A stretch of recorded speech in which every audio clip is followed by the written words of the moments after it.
RCB ಸಂಭ್ರಮಾಚರಣೆ ಮಾಡಿದ್ರಲ್ಲ, ಅದಕ್ಕೆ ಉತ್ತರ ಕೊಟ್ಟಿದ್ದೀನಿ.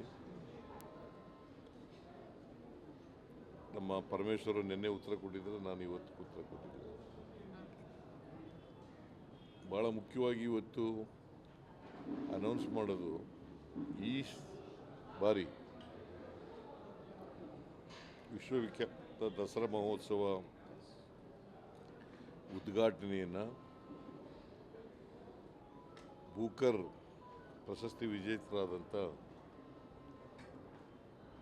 ಶ್ರೀಮತಿ ಬಾನು ಮುಸ್ತಾಕ್ ಅವರು ಉದ್ಘಾಟನೆ ಮಾಡಲಿದ್ದಾರೆ. ಬಾನು ಮುಸ್ತಾಕ್ ಅವರು ಅವರಿಗೆ ಕೃತಿ ಹೃದಯ ದೀಪ ಕೃತಿಗೆ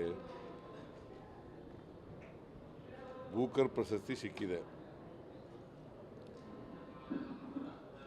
ಕರ್ನಾಟಕದ ಒಬ್ಬ ಮಹಿಳೆಗೆ ಬೂಕರ್ ಪ್ರಶಸ್ತಿ ಸಿಗ್ತಾ ಇರ್ತಕ್ಕಂಥದ್ದು ಭಾಳ ಸಂತೋಷ ಆಗಿದೆ.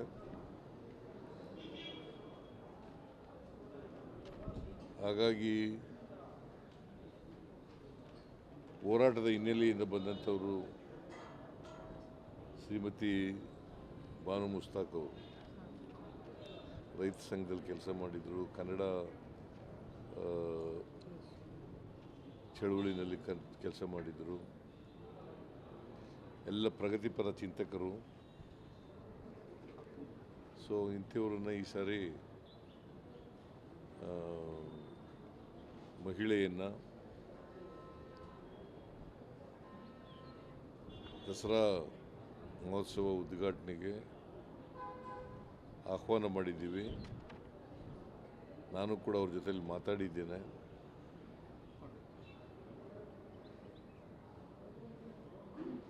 ದಸರಾ ಸೆಪ್ಟೆಂಬರ್ 22ಕ್ಕೆ ಪ್ರಾರಂಭ ಆಗುತ್ತೆ.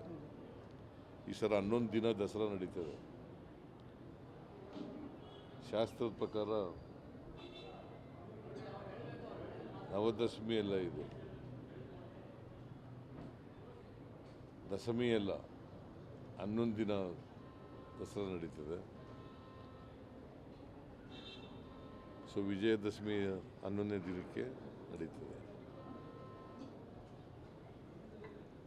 ಅಕ್ಟೋಬರ್ 2ನೇ ತಾರೀಕು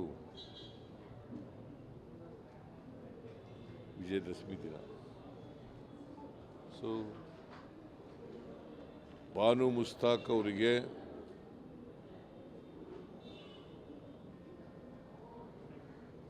ಅವರನ್ನು ಗೌರವದಿಂದ ನಮ್ಮ ಜಿಲ್ಲಾ ಆಡಳಿತದವರು ಆಹ್ವಾನ ಕೊಡ್ತಾರೆ. ಇನ್ವೈಟ್ ಮಾಡ್ತಾರೆ.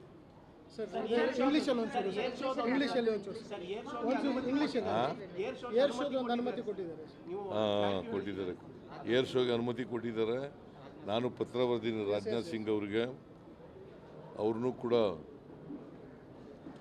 ದಸರಾ ವೀಕ್ಷಣೆಗೆ ಬರಬೇಕು ಅಂತೇಳಿ ಇನ್ವೈಟ್ ಮಾಡಿದ್ದೀನಿ. ರಾಹುಲ್ ಗಾಂಧಿಯವರು ಲೋಕಸಭೆಯಲ್ಲಿ ವಿರೋಧ ಪಕ್ಷದ ನಾಯಕರು, ಅವರು ಬಿಹಾರ್ನಲ್ಲಿ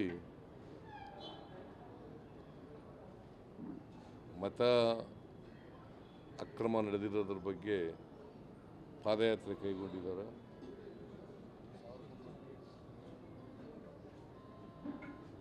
ಅವರು 16 ದಿನಗಳ ಕಾಲ ಪಾದಯಾತ್ರೆ ಮಾಡ್ತಾರೆ. ಸುಮಾರು 1300 ಕಿಲೋಮೀಟರ್ ಪಾದಯಾತ್ರೆ ಮಾಡ್ತಾಯಿದ್ದಾರೆ. ನಾನು ಒಂದು ದಿನ ಪಾದಯಾತ್ರೆಯಲ್ಲಿ ಭಾಗವಹಿಸಬೇಕು ಅಂತ ತೀರ್ಮಾನ ಮಾಡಿ 29ನೇ ತಾರೀಕು, ಈ ತಿಂಗಳು ಆಗಸ್ಟ್ 29ನೇ ತಾರೀಕು ನಾನು ಆ ಪಾದಯಾತ್ರೆಯಲ್ಲಿ ಭಾಗವಹಿಸ್ತಾ ಇದ್ದೇನೆ. ರಾಹುಲ್ ಗಾಂಧಿ ಅವರಿಗೆ ಶುಭ ಕೋರಲಿಕ್ಕೋಸ್ಕರ ಹೋಗ್ತಾ ಇದ್ದೀನಿ.